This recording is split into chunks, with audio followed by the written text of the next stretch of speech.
அனைகினிய காலை வணக்கம். இன்று நாம் ஒரு அருமையான தலைப்பை சிந்திக்க இருக்கின்றோம். ஐந்தில் அளவு முறை, அதில் உறக்கத்தில் ஒழுங்கு. அதற்கு முன்பாக நாம் இன்று ஒரு துரிய தவம் ஏற்றிருக்கின்றோம். நாம் அனைவரும் தவத்திற்காக தயாராகும். முதலாவதாக இறை வணக்கம், குரு வணக்கம். எல்லாம் வல்ல தெய்வம் அது, எங்கும் உள்ளது நீக்கமற, சொல்லால் மட்டும் நம்பாதே, சுயமாய் சிந்தித்தே தெளிவாய். வல்லாய் உடலில் இயக்கம் அவன், வாழ்வில் உயிரில் அறிவும் அவன். கல்லார் கற்றார் செயல் விளைவாய், காணும் இன்ப துன்பம் அவன். அவனின் இயக்கம் அணுவாற்றல், அணுவின் கூட்டு பக்குவம் நீ. அவனில்தான் நீ உன்னில் அவன், அவன் யார் நீ யார் பிரிவேது. அவனை மறந்தால் நீ சிறியோன், அவனை அறிந்தால் நீ பெரியோன். அவன் நீ ஒன்றாய் அறிந்த இடம், அறிவு முழுமை அது முக்தி. குரு வணக்கம். அண்டமதில் குரு உருவெடுத்து அறிவை பெற்று, அவ்வறிவு ஒன்று முதல் ஆறதாகி, கொண்டமெல்லாம் இவ்வுருவில் குறிப்பில்லாமல் கோடான கோடி எண்ணி அனுபவித்து, கண்டபலன் என்னை அறிய நினைந்தோரெப்போ, கருத்துணர்த்தி கனல் மூட்டி கருவாம் ஞான குண்டலினி எனும் என் மெய் உணர்வு எழுப்பி, குறித்து என்னை அறிவித்த குருவே அன்பே. வாழ்க வளமுடன். நாடி சுத்தி பிராணாயாமம்.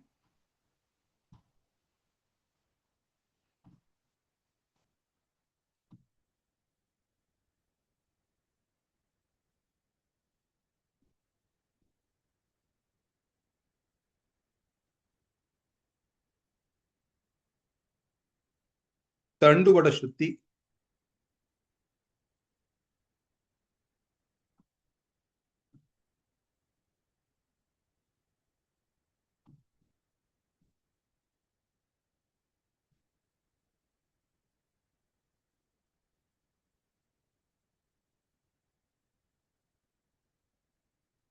நாம் அமர்ந்துள்ள இடத்தை சுற்றிலும் நல்ல தெய்வீக ஆற்றலே நிரம்பின. நாம் அமர்ந்துள்ள இடத்தை சுற்றிலும் நல்ல தெய்வீக ஆற்றலே நிரம்பின. நாம் அமர்ந்துள்ள இடத்தை சுற்றிலும் நல்ல தெய்வீக ஆற்றலே நிரம்பின. அருட்பேராற்றல் உடலிலே உயிரிலே அலை அலையாக பாய்வதை உணர்கிறோம். அருட்பேராற்றல் உடலிலே உயிரிலே அலை அலையாக பாய்வதை உணர்கிறோம். அருட்பேராற்றல் உடலிலே உயிரிலே அலை அலையாக பாய்வதை உணர்கிறோம்.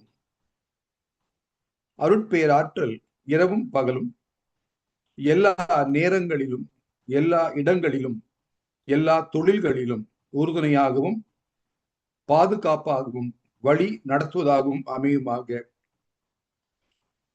அன்னைக்கு வணக்கம், தந்தைக்கு வணக்கம், ஆசான் அருள் தந்தை வேதாத்ரி மகர்ஷி அவர்களுக்கு வணக்கம். தவம் 9 மைய தவம். துவக்கம் மூலாதாரம்.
சுவாதிஷ்டானம்.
மணிப்பூரகம்.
அநாகதம்.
விசுத்தி,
ஆகினை,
துரியம்,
துவாதசாங்கம்.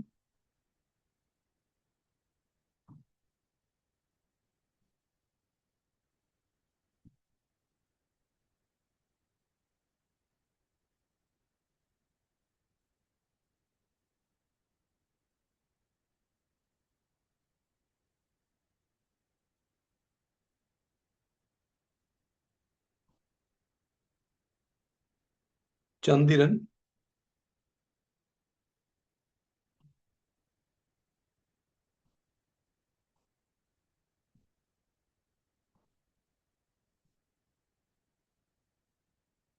சூரியன்,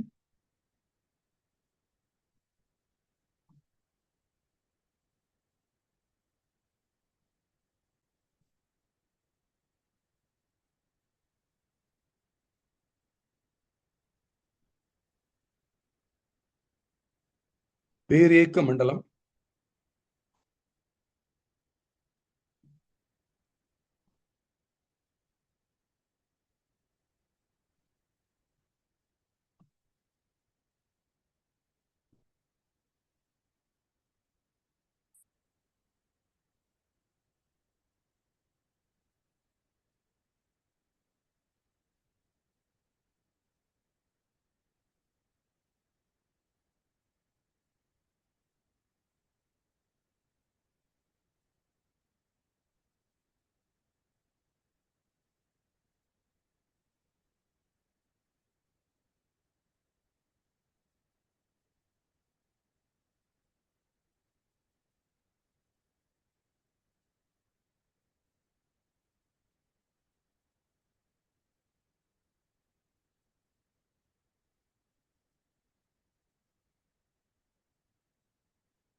சுத்தவெளி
வாழ்க வளமுடன். பேரியக்க மண்டலம்.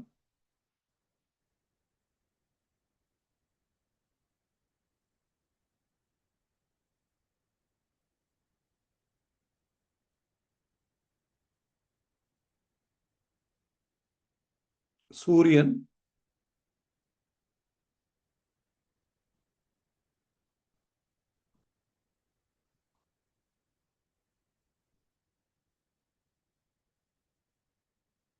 சந்திரன்,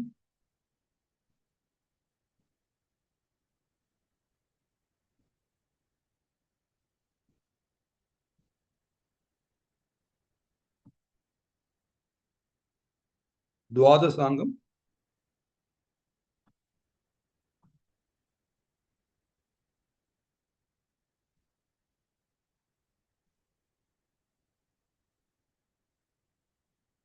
துரியம்,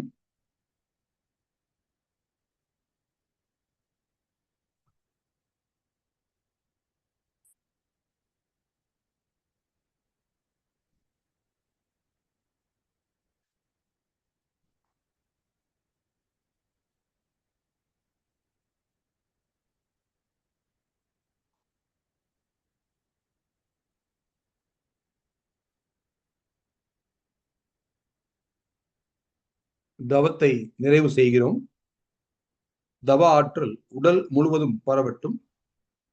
உடலும் உள்ளமும் தூய்மையும் மேன்மையும் அடையட்டும். சங்கல்பம்.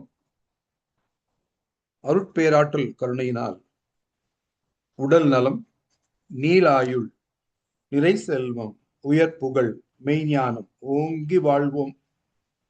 அருட்பேராற்றல் கருணையினால் உடல் நலம், நீளாயுள், நிறை செல்வம், உயர் புகழ், மெய்ஞானம் ஓங்கி வாழ்வோம். அருட்பேராற்றல் கருணையினால் உடல் நலம், நீளாயுள், நிறை செல்வம், உயர் புகழ், மெய்ஞானம் ஓங்கி வாழ்வோம்.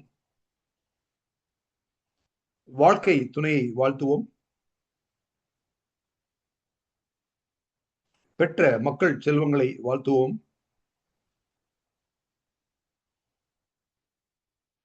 உடன் பிறந்தவர்களை வாழ்த்துவோம்.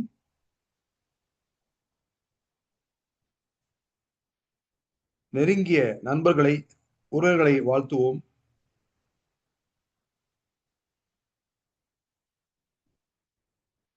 தொழில் துறையிலே தினசரி கடமைகளில் நம்மோடு நெருங்கிய தொடர்புடையவர்களை வாழ்த்துவோம்.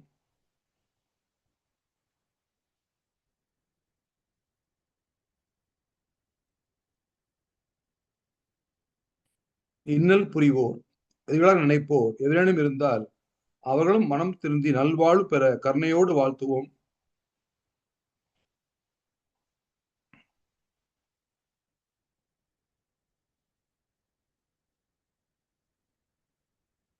ஆசான் அருள் தந்தை அவர்கள் அருளிய வேதாத்திரியம் வாழ்க வளமுடன். உலக சமுதாய சேவா சங்கம் வாழ்க வளமுடன். ஆழியார் அருவித்திருக்கோயில் வாழ்க வளமுடன். நார்வே, டென்மார்க் மனோக்கலை மன்றங்களும் அதை சார்ந்த அனைத்து அன்புள்ளங்களும் வாழ்க வளமுடன். உலகெங்கும் அமைந்துள்ள அனைத்து மனோக்கலை மன்றங்கள், அறிவித்திருக்கோயில்களும் அதை சார்ந்த அனைத்து அன்புள்ளங்களும் வாழ்க வளமுடன். அருட்பேராற்றின் கருணையினால் ஐக்கிய நாடுகள் சபையின் வாயிலாக வேதாத்ரி மகர்ஷி அவர்களின் கருத்துக்கள் உலக மக்கள் அனைவரையும் சென்று சேர வாழ்த்துவோம். வாழ்க வளமுடன். இதற்கு உதவி செய்ய போகின்ற அனைத்து உள்ளங்களும் வாழ்க வளமுடன்.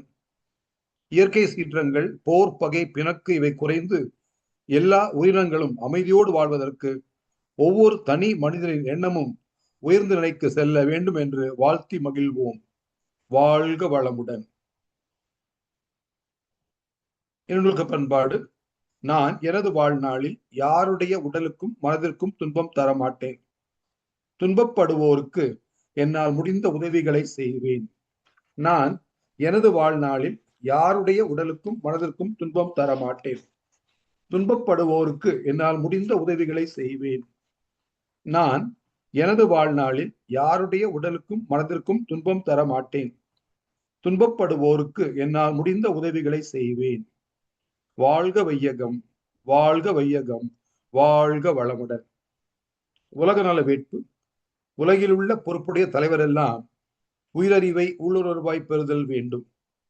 உலகனைத்து நாடுகளின் எல்லை காக்க ஓருலக கூட்டாட்சி வலுவாய் வேண்டும். உலகில் போர் பகை அச்சமின்றி மக்கள் உழைத்துண்டு வளம் காத்து வாழ வேண்டும். உலகெங்கும் மனித குலம் அமைதி என்னும் ஒரு வற்றாத நன்னெறி பெற்று உய்ய வேண்டும். வாழ்க வையகம், வாழ்க வையகம், வாழ்க வளமுடன். மழை வாழ்த்து. ஏரி குளம் கிணறு ஆறு எல்லாம் நிரம்பி வழிய மாறி அளவாய் பொழிக மக்கள் வளமாய் வாழ்க. ஏரி குளம் கிணறு ஆறு எல்லாம் நிரம்பி வழிய மாறி அளவாய் பொழிக மக்கள் வளமாய் வாழ்க. ஏரி குளம் கிணறு ஆறு எல்லாம் நிரம்பி வழிய மாறி அளவாய் பொழிக மக்கள் வளமாய் வாழ்க. வாழ்க வையகம், வாழ்க வையகம், வாழ்க வளமுடன். நம் மனதில் அமைதி நிலவட்டும். நம்மை சுற்றிலும் அமைதி நிலவட்டும். உலகம் முழுவதும் அமைதி நிலவட்டும்.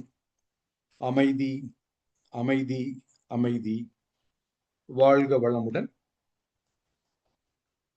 அனைவரும் அதே தவநிலையோடு தன் கண்களை மூடி இப்பொழுது நாம்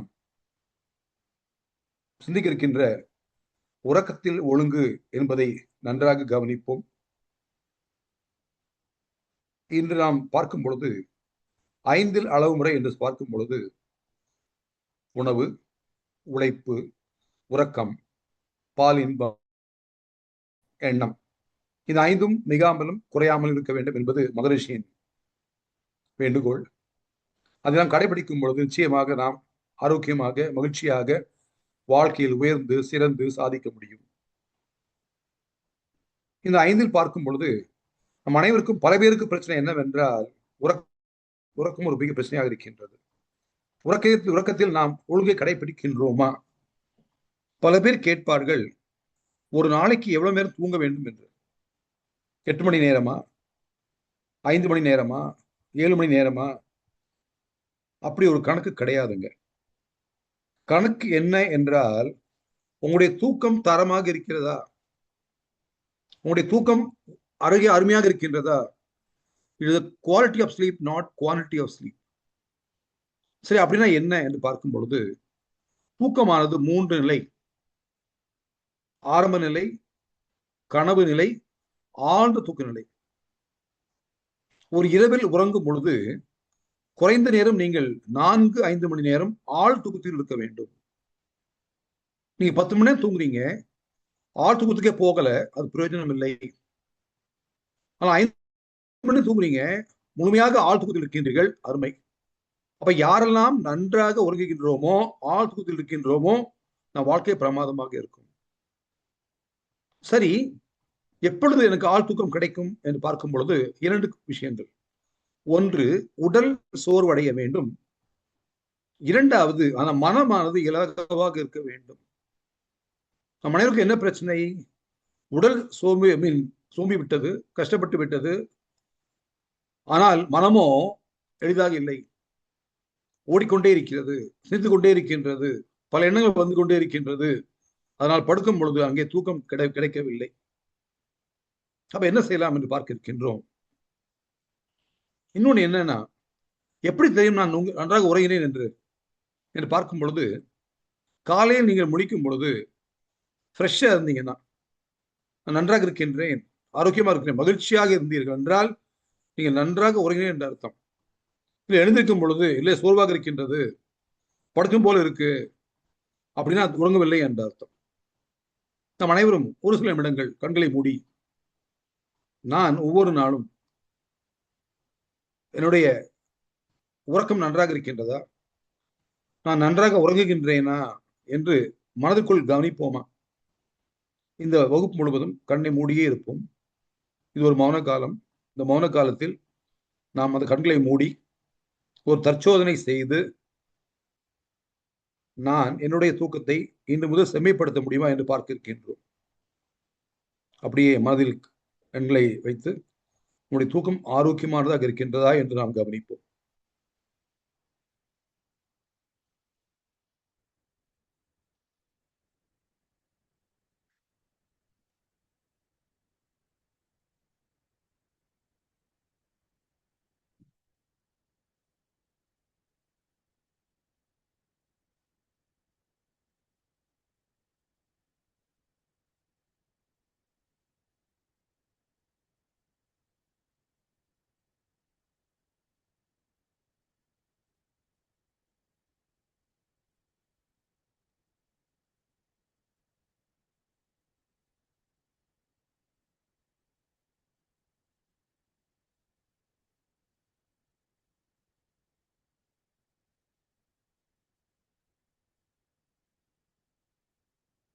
இப்படி யோசிக்கும் பொழுது நாம் பல பேருக்கு மனதில் தோன்றும், என்னுடைய தூக்கம் தரமாக இல்லை, நான் என்ன செய்ய வேண்டும் என்று பார்ப்போம். அதற்கு முன்பு எப்பொழுது உறங்க வேண்டும்? பல பேர் கேட்பது என்னவென்றால், ஏன் நான் இரவில் தான் உறங்க வேண்டுமா? நான் பகலில் உறங்கக்கூடாதா? நிச்சயமாக பகலில் உறங்கலாம். ஆனால் பகலில் உறங்குவது இரவில் உறங்காததற்கு ஈடு கிடையாது. கண்டிப்பாக இரவில் தான் உறங்க வேண்டும்.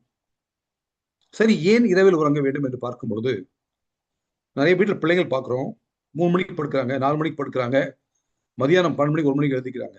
மிக மிக தவறான விஷயம். இந்த தெருக்கு என்ன இருக்குங்க?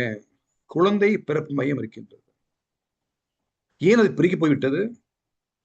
அந்த சின்ன காலகட்டத்தில், குழந்தையாக இருக்கும் பருவத்தில் நம்முடைய உணவு சரியில்லை, உறக்கம் சரியில்லை, எண்ணங்கள் சரியில்லை, நம்முடைய விந்து நாள சக்தியை நாம் நன்றாக வைத்துக் கொள்ளவில்லை.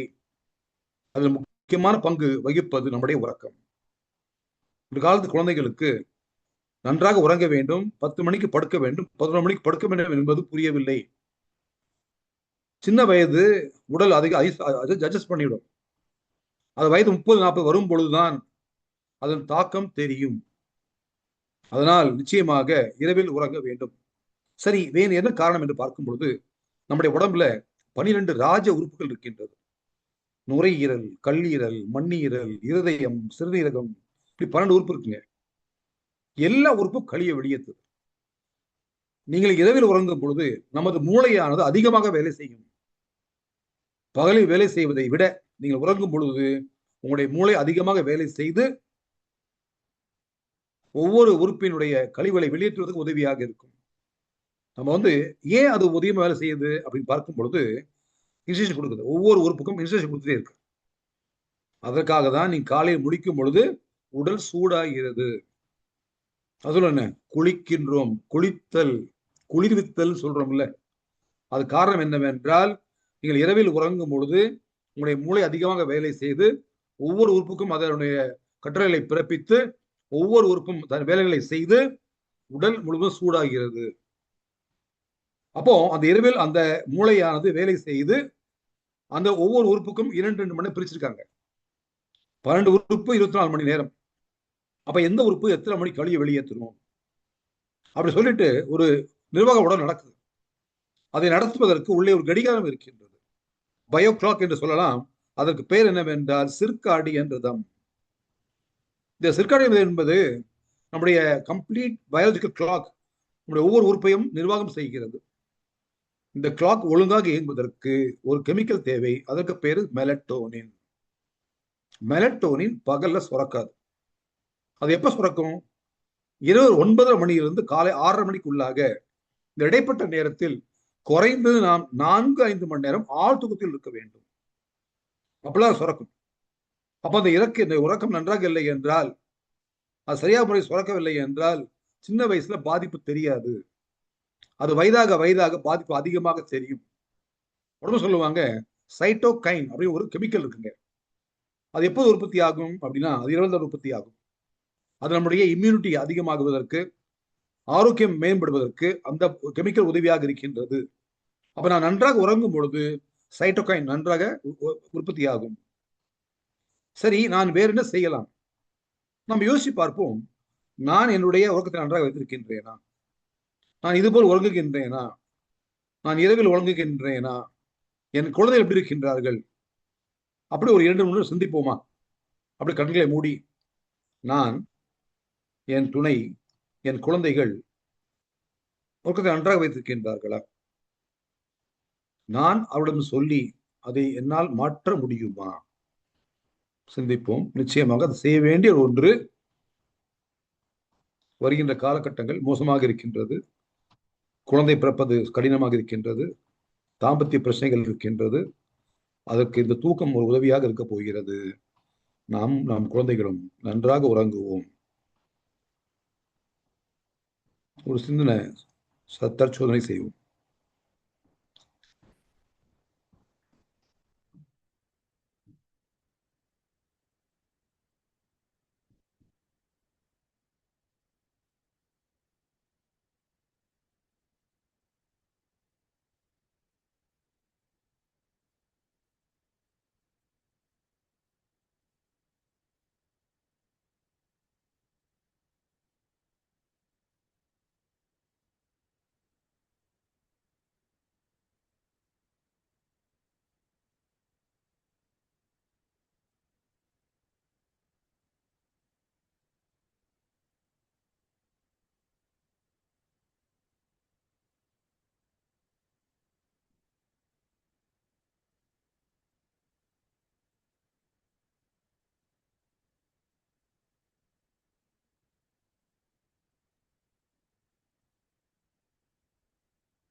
சரி, நாம் அனைவருக்கும் இரவில் உறங்கும் பொழுது நாம் பார்த்தோம், தூக்கம் என்பது மூன்று நிலை.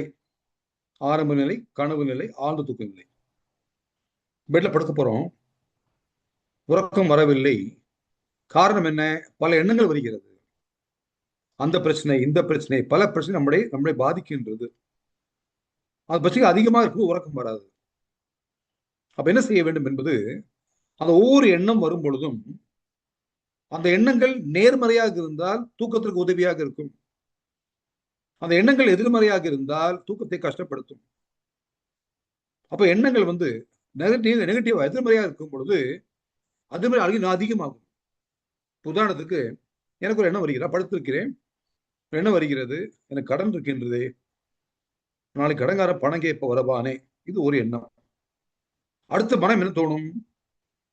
பணம் கேட்பானே, பணம் இல்லையே, கத்துவானே, அசிங்கமாயிருமே, மாறும் போயிருமே, எல்லாரும் பார்ப்பாங்களே, கஷ்டமாயிருமே. அப்ப ஒரு எண்ணம் 10ஆக மாறுகிறது, தூக்கம் வராது. அப்ப என்ன செய்ய வேண்டும் என்றால், ஒவ்வொரு எண்ணத்தையும் எடுத்து அதற்கு ஒரு மேல் பதிவு போட வேண்டும். நேர்மறையான மேல் பதிவு போட வேண்டும். நாளை கடன்காரன் வருவானே, நாம் நன்றாக பார்த்துக் கொள்ளலாம், சமாளித்து விடலாம், பிரச்சனை இல்லை, நம்மளால் முடியும். அப்ப ஒரு மேல் பதிவு போடும் பொழுது அந்த எண்ணம் போய்விடும். அடுத்தது என்ன வருகிறது? நாளை குழந்தை பரீட்சை இருக்கின்றதே, அருமையாக செய்வார்கள். என் குழந்தை திருமணம் செய்ய வேண்டுமே, அருமையாக நடக்கும். ஐயா நாளைக்கு ஊருக்கு போயிட்டு வருவாங்களே, சந்தோஷமாக வருவாங்க. நான் அந்த வேலைக்கு போக போகின்றேனே, அருமையாக செய்ய போகின்றேன். இப்படி ஒவ்வொரு எண்ணத்திற்கும் நான் ஒரு மேல் பதிவு பாசிட்டிவாக போட போட போட அந்த எண்ணம் நிச்சயமாக மறைந்து விடும், தூக்கம் வரும். அதையும் தாண்டி உறக்கம் வரவில்லை என்றால், படுத்திருக்கீங்க, மனசுக்குள்ளேயே அப்படியே 100, 99, 98, 98 இப்படியே ரிவர்ஸ்ல மெதுவா வாங்க, அப்படி தூங்கிடலாம். அதையும் தாண்டி சில நேரங்களில் நமக்கு உறக்கம் வரவில்லை என்றால் நம்முடைய ஆள் மனசு ஒரு பாதிப்பு இருக்குன்ற அர்த்தம். நம்ம எல்லாருக்கும் தெரியும், மனம் என்பது மூன்று நிலை: மேல் மனம், அடிமனம், ஆழ் மனம். Conscious mind, subconscious mind, unconscious mind. Subconscious mind ஏதாவது நெகட்டிவ் இருக்கு, கஷ்டமான ஒரு விஷயம் இருக்குன்னா அது அதை நாம் சில பயிற்சிகள் மூலமாக சரி செய்து விடலாம். அப்படியே நம்ம என்ன பண்ணலாம் வச்சு ஒரு 2-3 நிமிடங்கள் கண்களை மூடி, எனக்கு என்ன எதிர்மறை எண்ணங்கள் வருகிறது, என் தூக்கம் தரமாக இருக்கிறதா, இந்த எதிர்மறை எண்ணத்துக்கு நான் நேர்மறை எண்ணத்தை போட முடியுமா, சிந்திப்போமா. 2-3 நிமிடங்கள்.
அப்படியே சிந்தித்து பார்ப்போம். நம் மனது வருகின்ற அந்த எதிர்மறை எண்ணங்களுக்கு நாம் ஒரு நேர்மறை எண்ணத்தை போட முடிகின்றதா? கஷ்டமாகத்தான் இருக்கும். யோசிச்சு பார்க்கும் பொழுது, இந்த எண்ணம் நேற்று வந்தது, முந்தானேத்து வந்துச்சு, போன வாரம் வந்தது, போன மாதம் வந்தது, ஒன்றும் ஆகவில்லையே. இதற்கு ஒரு மேல் பதிவு. அப்பவே தேவையில்லாத ஒரு எண்ணம், அதை பத்தி கவலைப்பட வேண்டியது கிடையாது, இது நடக்கப் போவது இல்லை என்று ஒரு மேல் பதிவு, ஒரு பாசிட்டிவா போடும் பொழுது அந்த எண்ணம் ஓடிவிடும். இன்னொன்னு என்ன பண்ணலாம் அப்படின்னா, சரி அப்படியே நடந்தா என்ன ஆகும்? ஒண்ணுமே ஆகாது, சமாளிச்சிடலாம்.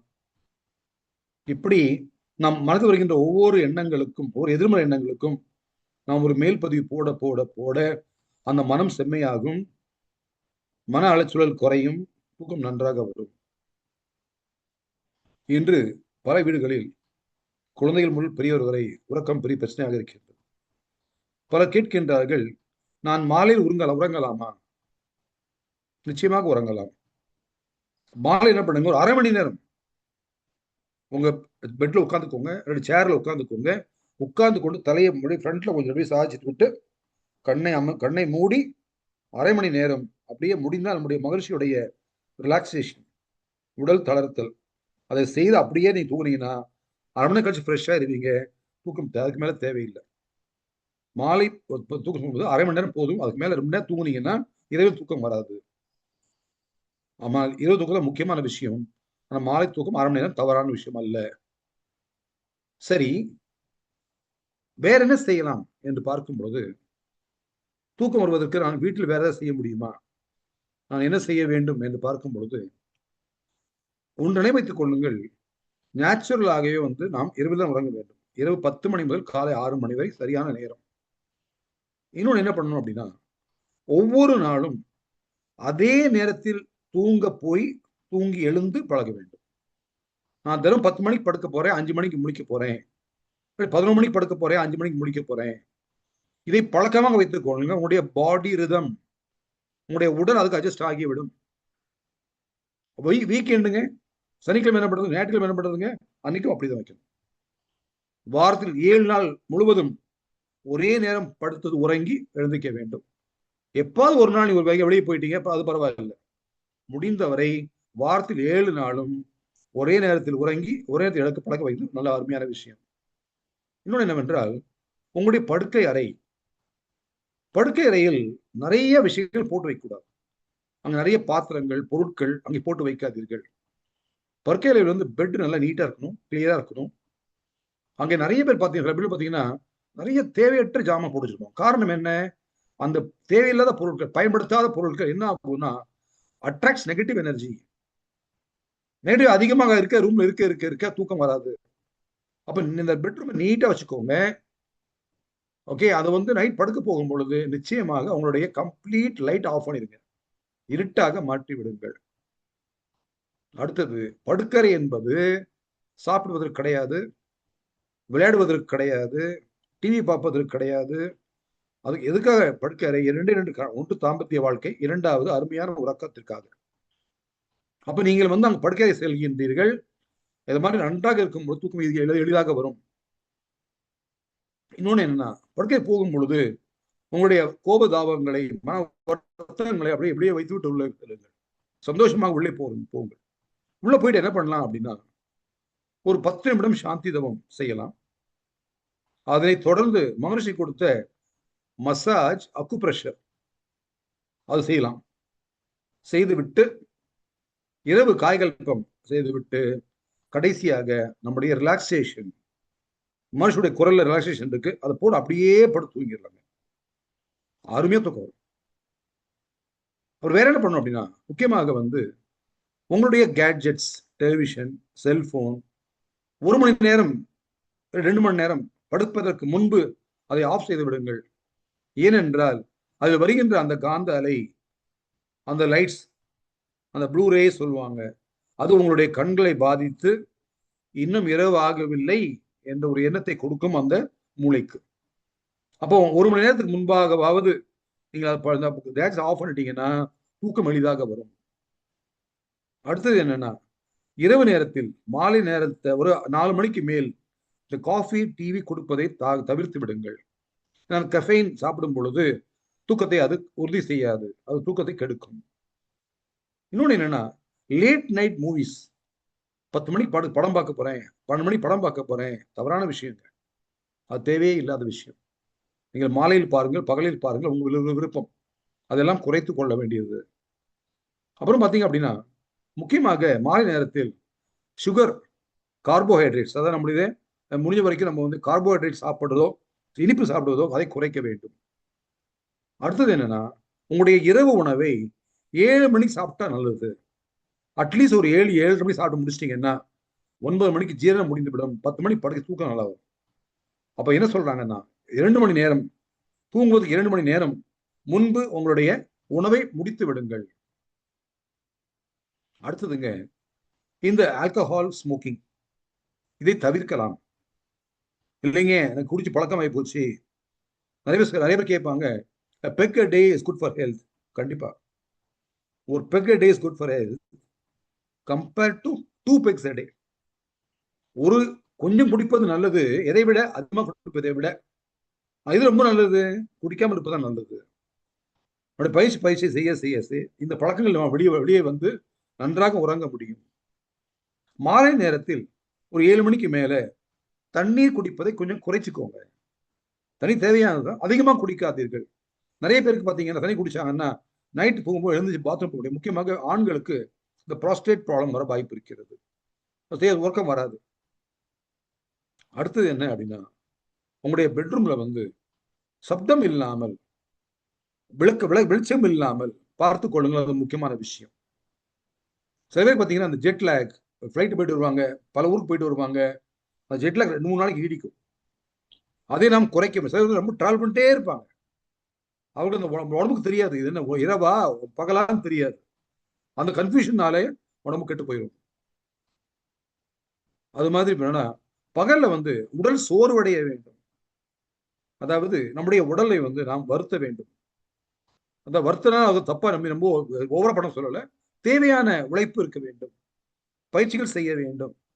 ஏன்னா சில மண்டலங்கள் பார்த்தீங்க அப்படின்னா உடம்பு அசைத வேலை செய்யும். ஒரு மண்டலம் இருக்குங்க, அது பேரு நிணநீர் மண்டலம். அது மூவ்மெண்ட் வச்சு தான் வேலை செய்யும், வேலை செய்யாது. லிம்ஃபெட்டிக் சிஸ்டம். அப்ப இது போல் பல விஷயங்கள் நடக்கும் பொழுது நாம் நன்றாக ஆரோக்கியமாக இருந்தால், இதெல்லாம் செய்யும் பொழுது நிச்சயமாக உறக்கம் பிரமாதமாக வரும். இன்னொன்னு என்ன அப்படின்னா, தூக்கம் என்பது ஒரு ரிலாக்ஸேஷன் மட்டும் அல்ல, நன்றாக உடல் அடுத்த நாள் தயாராகிறது. சரிங்களா? அதையும் தாண்டி தூக்கம் வரலாம். நம்ம சொன்ன மாதிரி அந்த 100 to 1 அப்படி நம்ம ரிவர்ஸ்ல வரலாம். அது மூலமா தூங்க முடியும். நிச்சயமாக நாம் அனைவரும் மகரிஷியின் குழந்தைகள். இந்த பயிற்சியே போதுமானது. இந்த பயிற்சி மூலமாக எண்ணங்களை சீராக மாற்றி நாம் ஆரோக்கியமாக இருக்கும் பொழுது நிச்சயமாக தூக்கம் பிரமாதமாக வரும். சரி, நாம் என்ன செய்யலாம்? இப்போ நீங்க உங்க வீட்டுல உங்கள் குழந்தைகளோடு, கணவன் மனைவியோடு தூங்க ஆசைப்படுறீங்க, ஒத்துழைக்கின்றார்களா? குழந்தைகள் படுப்பதற்கு லேட் ஆகிறது, இஷ்டத்துக்கு தூங்குறாங்க, நாமும் கூட முடிச்சிருக்க வேண்டியது இருக்கின்றது. நான் அதை எப்படி சரி செய்வது? இந்த காலத்து குழந்தைகளுக்கு எல்லாமே என்ன தேவை என்று பார்க்கும் பொழுது விஞ்ஞான விளக்கம் தேவை. முதல்ல குழந்தைங்களுக்கு வந்து நம்முடைய காய்கறி போக அட்லீஸ்ட் கொடுங்க குழந்தைகளுக்கு. அந்த காய்கறி பார்க்கும்போது ஒரு சயன்ஸ் கிளாஸ் மாதிரி இருக்கும். இவ்வளவு விஷயம் இருக்கின்றதா, நான் உடம்பை கெடுக்க கூடாதா, 5 அளவு முறை என்னது, அதை விஞ்ஞானப்படி அதை புரிந்து கொள்ளும் பொழுது தவறு செய்வது குறையும். ஒரு காலகட்டத்தில் தவறு செய்வது குறைந்து இல்லாமல் ஆகிவிடும். அப்போ காய்கறி பண்ண ஆரம்பிப்பாங்க. அதை செய்ய செய்ய செய்ய நான் என் வாழ்க்கையை நன்றாக வைத்துக் கொள்ள வேண்டும் என்று வரும் பொழுது நாம் அதற்கு உதவியாக இருக்கலாம். அப்ப நம்ம என்ன செய்யலாம் அப்படின்னா, நாம் அதுபோல் வாழ்ந்து காட்ட வேண்டும். நிறைய வீட்டை பார்க்கிறோம், டிவி பார்க்க கூடாது, அப்பா டிவி பார்ப்பாங்க, அம்மா டிவி பார்ப்பாங்க. குழந்தை நினைக்கும், அப்போ அம்மா அவங்க வேற எனக்கு ஒரு வேற ரூலா? ஒத்துக்க முடியாது. அந்த ரூல் என்பது வீட்டுக்கு எல்லாருக்கும் பொருத்தமான ரூல் தான். என்ன நீங்க வந்து ஒரு திட்டம் போடுறீங்களோ, என்ன கட்டுப்பாடு விதிக்கின்றீர்களோ, அந்த கட்டுப்பாடு வீட்டில் இருக்கிற அனைவருக்கும் பொருந்தும். இப்ப குழந்தை சொல்றோம், நீ வந்து 1 மணிக்கு செல்போன் பார்க்க கூடாது, 10 மணிக்கு மேல பார்க்க கூடாது, அப்பா அவங்க பார்த்துட்டு இருக்காங்க. அந்த குழந்தை நினைக்கும், சரி அப்பா திருப்பி பேச முடியாது. அந்த குழந்தை என்ன பண்ணுவாங்க, வேறு வழிகள் மூலமாக செய்ய ஆரம்பிச்சிருவாங்க. இது போல் நம் குழந்தைகள் செய்யக்கூடாது. அதற்கு நாம் அது எடுத்துக்காட்டாக, அவளுக்கு ஒரு எக்ஸாம்பிளாக, ஒரு முன் மாதிரியாக இருந்து நாம் அவளை நன்றாக ஊக்கப்படுத்தி உற்சாகப்படுத்தி அந்த தூக்கம் என்பதை ஒரு முக்கியமான விஷயமாக கருதி நாம் அவர்களுக்கு உதவியாக இருப்போம். இன்னைக்கு உலகம் என்ன சொல்லுதுன்னா, இன்று பல நாடுகளில் பல இடங்களில் நம்ம நாட்டிலையும் அப்படிதான் பார்க்கிறோம், தூக்கம் ஒரு மிக மிக பெரிய பிரச்சனையாக இருக்கின்றது. தூக்கத்தில் பார்த்தீங்க அப்படின்னா சில நோய்கள் இருக்கின்றதுங்க. ஸ்லீப் அப்னியா அப்படி ஒரு கேள்விப்பட்டிருப்பீங்க. அதாவது இந்த சோம்னாம்புலிசம் சொல்லுவாங்க, தூக்கத்தில் நடக்கிறது, தூக்கத்தில் பேசுறது. ஓகே, இன்னொன்று என்னன்னா முக்கியமான சமீபத்தில் நிறைய கண்டுபிடிப்பு என்னன்னா ஸ்லீப் அப்னியா. அப்னியா அப்படின்னா என்னன்னா, தூக்கத்தில் தூங்கிக் கொண்டிருக்கும் பொழுது சுவாசம் விடுவதற்கு நிறுத்துவது, சுவாசம் விடாமல் இருப்பது. என்ன யோசிச்சு பாருங்க, நமக்கே தெரியாமல் நம்முடைய சுவாசம் பண்ணிட்டே இருப்போம், சுவாசம் நின்றும். Apnoea means lack of breath. அப்ப என்ன ஆகும், ஒரு இதை மாதிரி உடனே உடம்பு நம்ம சப்கான்ஷியஸ் உடம்பு எழுப்பிவிடும். நம்ம the body is so powerful, உடனே எழுப்பிவிட்டு திருப்பி பீல் பண்ண ஆரம்பிச்சிடும், நமக்கு தெரியாதா. இப்படி பாத்தீங்க அப்படின்னா ஒரு நாளை ஒரு இரவில் சில பேருக்கு 4-5 முறை 10 முறை கூட அது மாதிரி மாறி மாறி வரும். அந்த உடம்பு எழுப்பி விடுது, நல்ல வேலை. எழுப்பி விடலைன்னா கதை முடிஞ்சது. அப்ப இதெல்லாம் இப்ப எங்க அதிகமாகுது, நம்முடைய பயிற்சி செய்ய நல்லா இருக்க முடியும். உடம்புல அதிகமாக சதை இருக்கின்றது. அது என்ன நடக்குதுன்னா, நம்முடைய தொண்டை எரி பாத்தீங்கன்னா வயதாக வயதாக இங்க சதை அதிகமாக போடும். சதை அதிகமாக வரும் பொழுது இந்த மூச்சு குழாயை அதை லேசா பிரஸ் பண்ணும். அப்ப ஈஸியா தூக்கம் வராது. கொரட்டை அதிகமா வரும். கொரட்டை அதிகமா வரும்பொழுது என்ன ஆகும், அதை அமுக்கி அப்ப சவுண்ட் வரும், அப்படியே மூச்சோட மறந்துடுவாங்க. அப்படி பல நேரம் நடக்கும். அதுக்கு பேர் ஸ்லீப் அப்னியா. என்ன பண்ணுவாங்க, நிறைய பேர் டாக்டர் போவாங்க, இஎன்டி போவாங்க, உடனே சொல்லுவார் ஆபரேஷன் பண்ணலாங்க. Very good. ஆபரேஷன் பிரயோஜனம் கிடையாதுங்க. ஆபரேஷன் தேவையே கிடையாது. என்ன பண்ணணும் அப்படின்னா, நம்முடைய பயிற்சி செய்யணும். நம்முடைய உடற்பயிற்சி நல்லா செய்யுங்க, நல்லா இருக்கும். வெயிட் குறைக்கலாம். அப்படியே தேவைப்பட்ட ஒரு மெஷின் இருக்கு, அது பேர் சிபேப் மெஷின், கண்டினியூஸ் பாசிட்டிவ் ஏர் பிரஷர். அந்த மெஷினை வச்சுட்டு சும்மா ஏர் உள்ள வேகமா தள்ளும் உள்ள. அதன் மூலமாக இந்த பிரச்சனை நம்ம தீர்க்கலாம். நான் பல பேர் பார்த்துருக்கின்றேன், ஆபரேஷன் செஞ்சிருப்பாங்க, பிரயோஜனம் இருக்காது. அந்த நாலேஜ் இல்லை, அவ்வளவுதான் காரணம், வேணும் கிடையாது. அதனால தயவு செய்து நாம் அனைவரும் மகிழ்ச்சியின் குழந்தைகள். மகிழ்ச்சி கொடுத்த அருமையான இந்த பயிற்சி நாம் செய்து இந்த 5 அளவு முறையில் முக்கியமாக இந்த உறக்கத்தில் ஒழுங்கை கடைபிடித்து நாம் நன்றாக இருக்கும் பொழுது நாமும் நம் குடும்பமும் நம் அன்பு குழந்தைகளும் அருமையாக இருப்பார்கள், வாழ்க்கையில் உயர்வார்கள், சிறப்பார்கள், சாதிப்பார்கள் என்று கூறி இறுதியாக நாம் இந்த இன்னைக்கு மௌனம் என்பதனால நமக்கு கேள்வி இருக்காதுன்னு நினைக்கிறேன். நம்ம உலக நல வாழ்த்து பாடி நம்ம நிறைவு பண்ணிக்கலாங்க. உலக நல வாழ்த்து. உலகமெல்லாம் பருவமழை ஒத்தபடி பெய்யட்டும், உழவரெல்லாம் தானியத்தை உவப்புடனே பெருக்கட்டும், பல தொழில்கள் புரிகின்ற பாட்டாளி உயரட்டும், பகுத்துணவில் தொகுத்துணர்வு பண்பாட்டை உயர்த்தட்டும், கலகங்கள் போட்டி பகை கடந்தாட்சி நடக்கட்டும், கல்லாமை கடன் வறுமை களங்கங்கள் மறையட்டும், நலவாழ்வை அளிக்கும் மெய் ஞான ஒளி வீசட்டும், நம் கடமை அறவாழ்வின் நாட்டத்தே சிறக்கட்டும், நம் கடமை அறவாழ்வின் நாட்டத்தே சிறக்கட்டும், நம் கடமை அறவாழ்வின் நாட்டத்தே சிறக்கட்டும். வாழ்க வையகம், வாழ்க வையகம், வாழ்க வளமுடன். வாய்ப்பளித்த அனைத்து நல்புலங்களுக்கும் நன்றி பாடி விடைபெறுகிறேன். நன்றி, வாழ்த்துக்கள். வாழ்க வளமுடன்.